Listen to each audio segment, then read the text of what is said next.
Hi everybody, it's Susie Faye here, the founder of Stone and Feather Flow. Welcome to my page. It's good to have you back. I'm new to this, so give me some grace, and if you have any pointers, tips, or tricks, I'd love to hear them.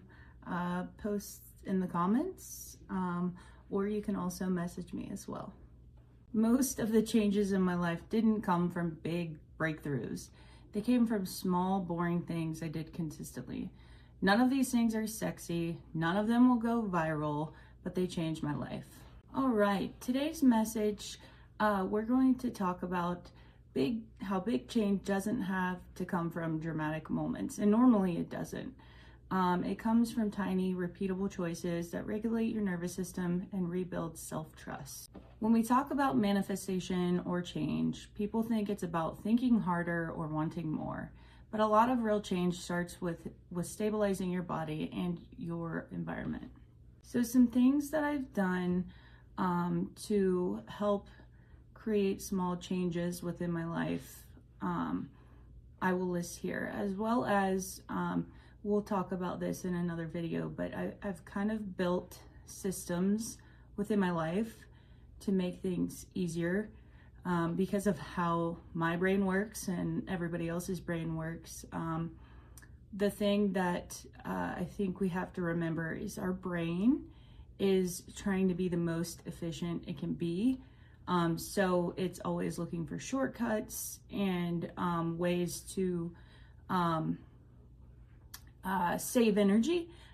It's a survival mechanism, and it's something that is in our nature, and it's not something that we can just overcome. It takes awareness and being intentional to overcome that part of your brain, and you'll never overcome it because it's a survival mechanism, but there are ways to work around it to create a more intentional life, a more authentic life. Here are 4 practices I do that I have either recently started or have started a while ago that just, I don't know, changed my mindset even just a little bit. And these are small things you can do. And so, yeah, so let's get started. The first thing I want to talk about is journaling. Now that is something I've started again recently. I've done it in my past life before.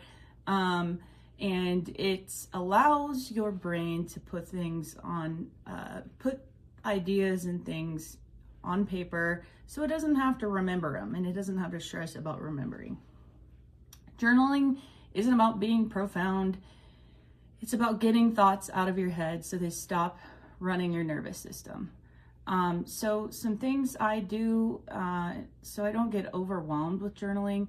It's something I do first thing in the morning, and I try to do it at night as well. But I at least do one or the other. I don't skip. And I tell myself, okay, 2 minutes of journaling. That's all you have to do. And at least there's something in there that I'm grateful for. That gratitude helps shift your mindset. So you can start small. Tell yourself 30 seconds of journaling, and you'll find that you end up doing more than that. But don't overwhelm yourself. Just start small and make it part of your morning routine. So yeah, that leads me into the next thing that I do. I also want to go back to journaling for a second, as far as like, it doesn't need to be perfect either. Like, don't overwhelm yourself with that. Just dump onto the paper whatever your brain is thinking. If your brain is thinking nothing, put nothing. Whatever your brain is thinking, your journal is a reflection of your thoughts.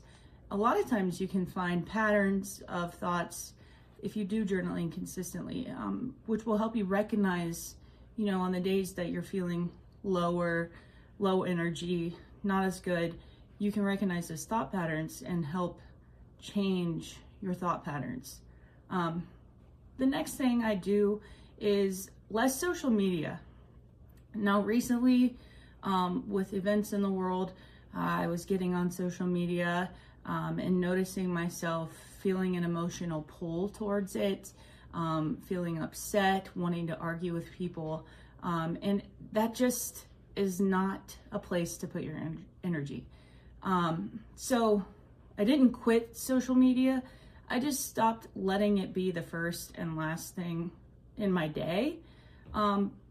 First thing, and this is something I've read too, which is very, very interesting, is if you get on social media, let's just for instance say Facebook, and you put a post out on Facebook, you wouldn't like these people like or comment on it. You wouldn't allow these people into your bedroom first thing in the morning, right?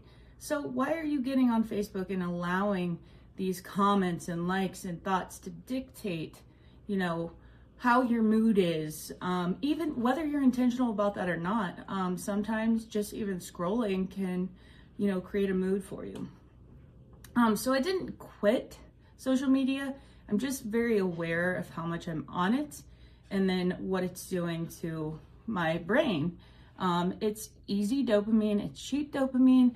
So you never feel great after you're on social media. It's also why it keeps you intrigued and keeps you part of the algorithm, because your brain is getting cheap dopamine. It's easy for your brain.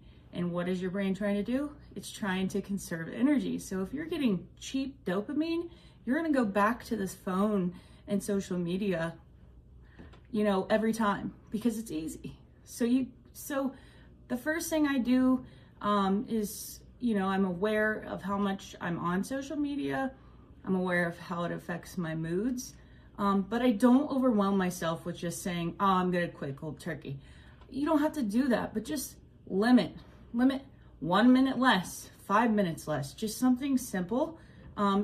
Be intentional about setting a timer, because if you don't do that, you will end up scrolling, and the next thing you know, you look at your phone and you're like, oh my gosh, I've been scrolling for an hour. Where'd that time go? So yeah, that is something that's been very helpful.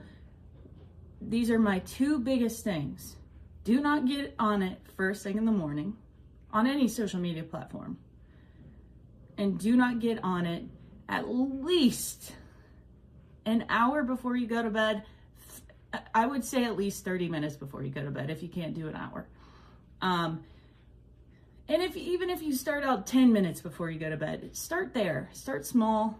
You don't have to do anything big, but just be intentional about it, because I'm telling you, it changes your life.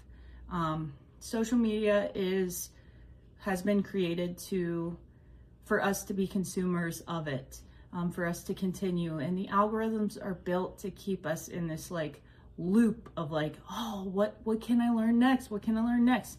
And it's one thing to learn, but you're not really learning something in a 15-second video or one post. So just be aware of that, and just be aware of how much time you're spending on it. Again, I'm not perfect at these methods.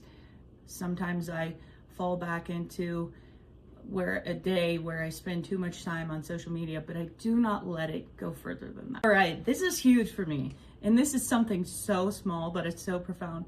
I've been doing this for now over a year. But the first thing, it's not necessarily the first thing I do in the morning, but I try to make it one of the first things, is I make my bed. So that is something that is so small, but so profound. It takes me literally 30 seconds. And it's funny how it works. It keeps my room cleaner. My room is cleaner because I make my bed every morning. And at night when I get in bed, I feel like it's so much better to get in a bed that is made. It feels organized. I don't know what it is, but I'm telling you, I've read this in other books, self-help books and stuff like that. I'm telling you, it's crazy. And you don't have to get up early to do this. And you don't have to do this first thing in the morning. So if you get up, you go make your coffee, you go do what you need to do. I do chores outside.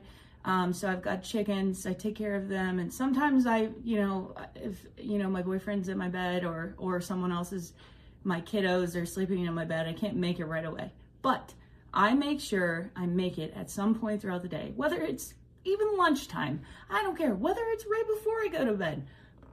Best time is to make it in the morning. Make your bed every day.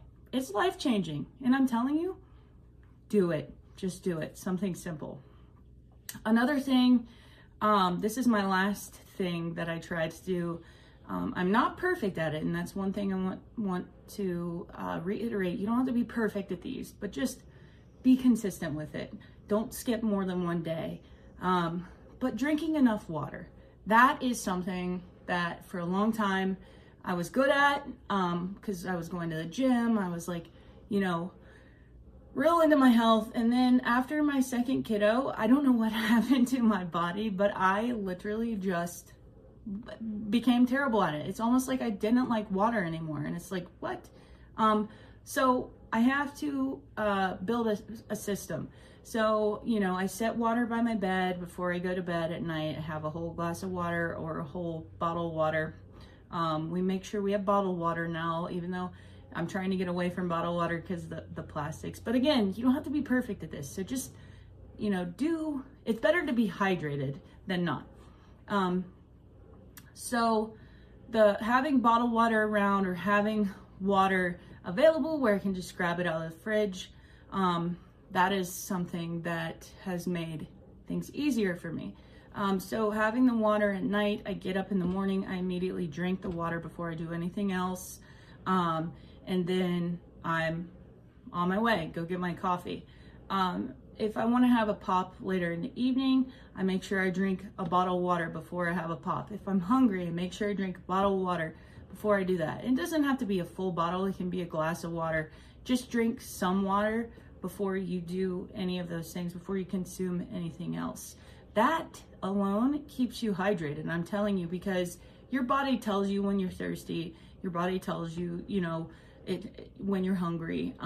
So what's been helpful for me is not having to stick to like, oh, I have to have eight glasses of water a day, 12-ounce glasses. Like, it doesn't have to be perfect. It's just something I've integrated into my daily routines, into my, if I'm hungry, I drink water right before. So yeah, that makes it easier. In the morning, I make sure it's my biggest bottle. I think one thing I'm definitely gonna have to add to this is posting at least one video every day. Yesterday, I got in my head and I'm like, oh, nobody's gonna listen, nobody's gonna wanna see my content. And I'm like, today, I'm like, who cares? Just post, just do it. I keep reading this everywhere. I keep seeing things and it just says, post, who cares? So to me, to tie this all together, sorry, I was just outside getting my dog, so I'm out of breath. To me, this is stone and feather flow. Stone is structure, simple grounding habits. Feather is flow, how life feels easier when your system isn't overloaded. If you're feeling overwhelmed, don't add more. Pick one small thing and do it consistently. That's how you build trust within yourself. All right, one thing I want to hear before I go. If any of you have small habits that you've done in the past that you know, you've done consistently, or even things you want to do, I would love to hear your ideas. I'm always interested in feedback from people. So if you have any feedback, ideas, suggestions, I'd love to hear them. And thank you all for listening. If you've listened this far, that's amazing. Thanks for being here. I will post this on YouTube, and I also have a school community that I just built. So I'm starting from the ground up. So yeah, this is Stone and Feather Flow, and my name's Susie Faye, and thank you all for being here.